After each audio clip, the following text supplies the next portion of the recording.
Welcome to Like to Uncorked, the show where we break down your favorite made-for-TV movies one bottle at a time. I'm your host, Patrick Serrano, and today we are talking about Psychostorm Chaser. Cal, I gotta go, Julia. We got cows.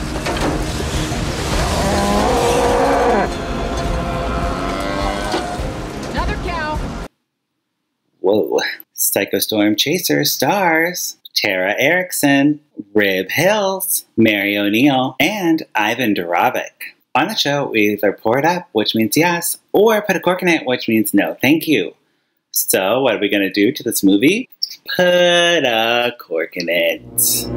As a Lifetime movie. As a scary movie, pour it up.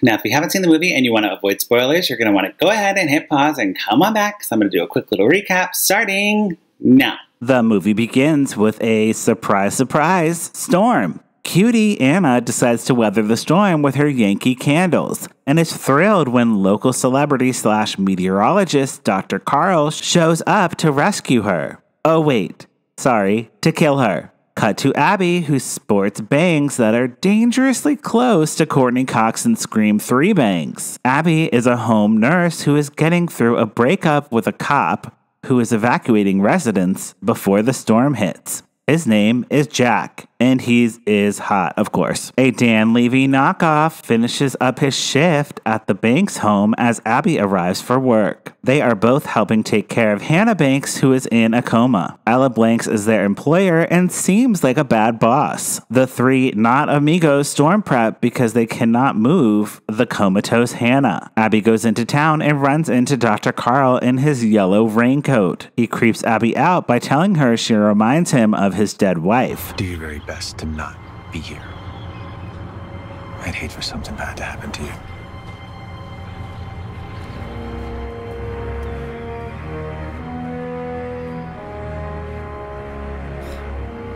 Of course. He drives a creepy van. So she calls her ex, Jack. Jack decides to order a wellness check, and Ella Banks isn't appreciative of that. Dr. Carl isn't either and kills the cop in the basement by electrocution. The shock shorts out the power. I mean, sure, it's gonna be an odd-looking scene, but I'm sure they'll piece it together. This is your last chance. Drop it. Okay, officer. If you say so.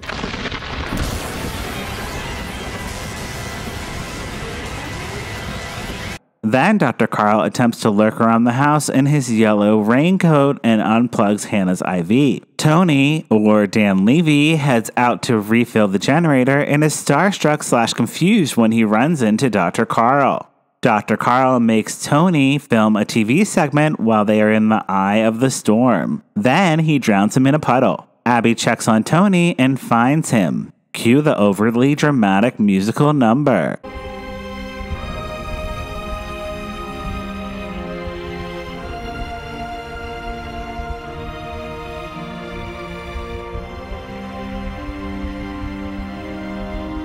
Meanwhile, Dr. Carl tries to kill Hannah and Ella. He then walks around the house talking about his dead wife, Sandy Beaches. For real, apparently he found out his wife was cheating on him in a storm and killed her using the storm as a cover-up. Then he stabs Jack, who was there to save the day, with a pot fork. I had to look that one up. Ella and Abby grab weapons and fight back. Hannah actually wakes up from her coma and appears to save everyone. Abby says that final girl line, Storm's over. despite not actually being a final girl, and remember, this is a Lifetime movie. Dr. Carl pops up one last time like Michael Myers and is taken out by Jack, who isn't dead. He's actually really hot in a tank top. Wow. Hannah and Ella catch up over pancakes while Dr. Carl is taken away in an ambulance. He has a paperclip to pick his handcuffs and appears to be setting us up for a sequel. And that is Psychostorm Chaser. Psychostorm Chaser. Oh man, there's so much to say. So what doesn't work for me as a Lifetime movie is that this movie was violent as hell. We had a bunch of kills for no reason. And, you know, it had a lot of CGI and a lot of storm business going on in it that I'm just not sure Lifetime can handle. What it did have going for it was a lot of horror movie winks. I can't really wait. A lot of horror movie winks. I think the director was definitely a horror movie fan. So, you know, maybe taking that, becoming more of a Lifetime fan like me, and mix them together, and we could have had an amazing movie. But what we got was really scary. I was saying on Twitter, this felt like a Shudder TV movie. What would have made it a Lifetime movie? Keep all the 2000 references, like I Know What You Did Last Summer and Scream, like all those things. But maybe let's get like a Sarah Michelle Gellar doing. What's Jennifer Love Hewitt doing? They could probably be in a Lifetime movie. I think it's about time for them to make that switch. So doing that and doing an homage to 90s, 2000 horror, that would have been Lifetime. Buzz Wallach is the director here. Thought he did a good job directing, just didn't know what channel he was on. And maybe he didn't intend this to be on Lifetime when he made it, and they just happened to option it.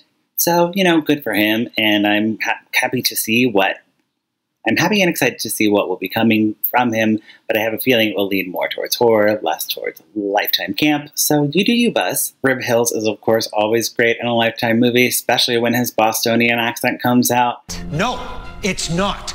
We're going to tie her up, and we're going to get in the car, and we're going to get in the car, get in the car, get in the car, get in the car. Here, he was just a killer, killing and killing. Less hunky, more killy. We don't want to see Rib Hills be a killer. We want to see him be a hunk, because he is a hunk. Rid of somebody. There are birds. Can you hear these birds? There's like 1, 2, 3 little birds on my ledge right now, just like having the time of their life.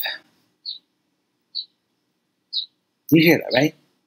Look at these birds. It's crazy. And now it is time for the Minority Report, the segment where we talk about representation in TV movies and why it matters. So we had some representation here. Of course, we had Ali Zahiri. Sorry if I'm saying your name wrong. The Dan Levy knockoff. Loved him. So sassy, so fun. Aquadanza as a police officer. And I think that's it. Okay, and that wraps up today's episode. If you want more Lifetime Uncorked, you can check out our website, lifetimeuncorked.com. You can follow me at Patrick Miguel or the show at Lifetime Uncorked. Don't forget to donate to our Ko-fi page and check out our podcast, Lifetime Uncorked. Oh my god, I'm so hot in my house. I turn off the heat for this and it's melting. But I will see you soon. I'll talk to you later. Okay, bye.